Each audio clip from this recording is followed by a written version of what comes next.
สวัสดีครับผมสวัสดีเช้าวันที่เท่าไหร่แล้วมื้อนี้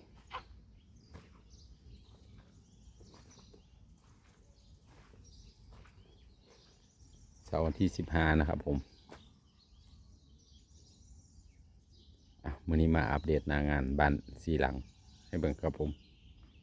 หลังจากที่เฮาเทเสาไปเรียบร้อยนะครับเนาะ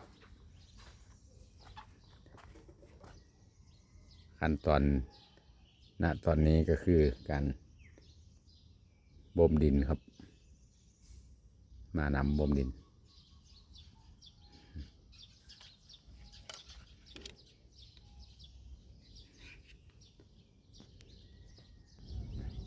ครับสวัสดีพี่เพื่อนทุกคนนะครับผม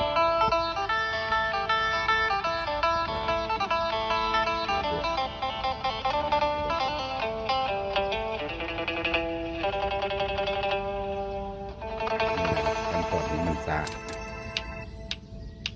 นี่คือขั้นตอนแต่ถ้าน้ำมันแห้งนะครับผมว่าปั่นนี่ก็น่าจะมันจะได้เร็วอยู่นะแต่ว่าอันนี้น้ำมันโหลดจากเนื้อมาเป็นชีสน้ำใส่น้ำแรงดันนะครับแรงดันจากถังมันก็เลยอาจจะช้านะครับลงไปหลายนิ้วนิดหน่อยเพราะว่าหลังจากที่เราเทเสาหลังเนี่ยเขาเอาดินเขาไล่มาเลยครับเปิดน้ำดินที่หลังในทุ่งในน้ำรอบหลังรอบแค่นั้นเองครับหลังรอบแรกยังไม่ทั่วเลยนะคิดลงบอกเลยว่ามันต้องรอบพอดีครับช่วงนี้ฝนตกมาใส่น้ำเนี่ยก็เลยได้ความชุ่มชื้นขึ้นมานำน้ำดินมันกับดินเป็นน้ำเนี่ยนะครับก็เลยน้ำค่อยแต่ก็ได้โอเคได้เลยนี่นะครับถ้าเป็นการคือดินนะครับ จะต้องการอื่นบ่ช้านะเราเรียนมานะโครงการอื่นนี่คือเอาดินเข้าปรับเรียบใช้รถตบเลยครับ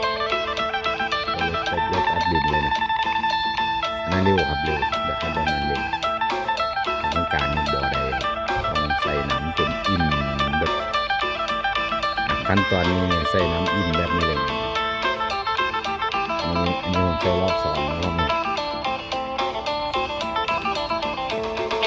ใช้รอบ2ต้องแบบนี้เลยนะครับ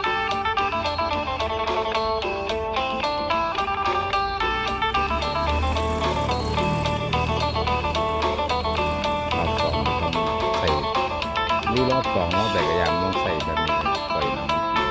แล้วมีพี่น้องคิดเป็นว่าการน้ำมันจะน้ำกว่าดินมันจะมาใช้เวลาทำได้ครับนี่นะครับขั้นตอนนี้มันช้าแต่ดีที่ว่าเขามีงานสำรองครับเขาเอาไปเฮ็ดแนวอื่นก่อนอันนี้เขาก็ปล่อยไปเรื่อยๆครับแต่ข้อเสียก็คือส่งงานงวดสุดท้ายไม่ได้นะวางถูกเลย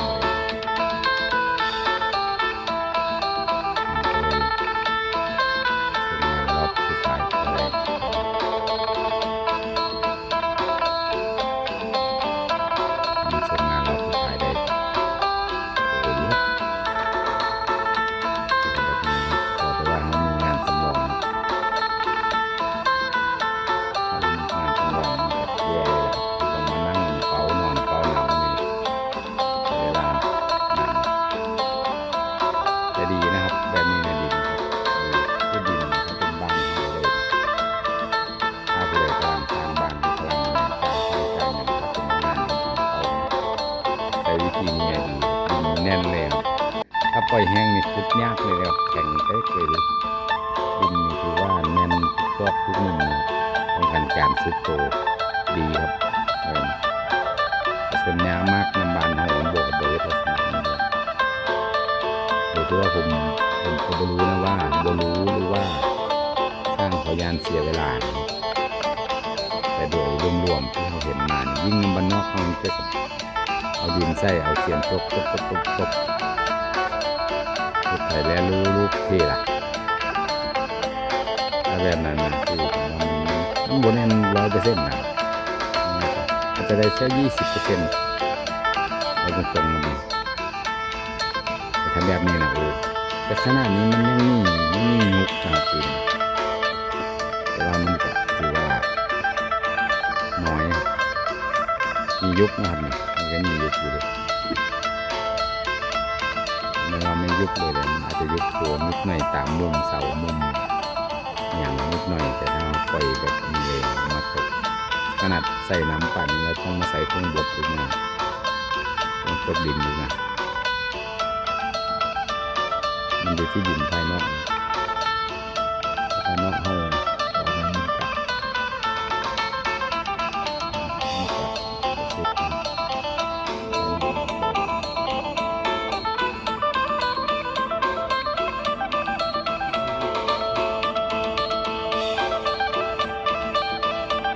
ประหยัดกว่าสาวรองเต็มขึ้นเวลาคิดของ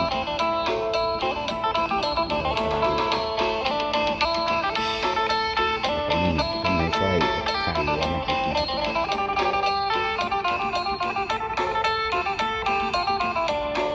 ที่ว่าเราบ่ต้องมีงานเลยนะอย่างต้องการมีคนเราก็ว่าตอนนี้โครงสร้างของโครงการสำหรับผมมันอยู่คนเดียวเลยโครงการอยู่สักคนกับต้องใส่เพิ่นก็เป็นจัดสรรคือกันครับผมนะครับรับผิดชอบอยู่เหมือนกันผมก็ไปทีมงานนะที่เป็นบุตรเขาไปจอบไปเบิ่งของเขานะครับเป็นแม่กันดูงานกันผมมีเลยบอดขนาดนั้นเบอร์ก็ไม่เอามาเลยต้องมีไหมเอามาหลายอันอยู่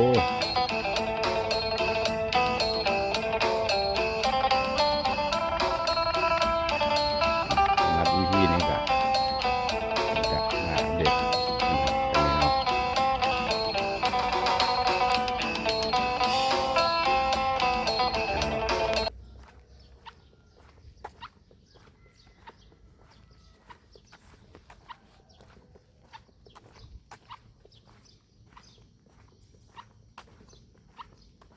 สำหรับวินี้ก็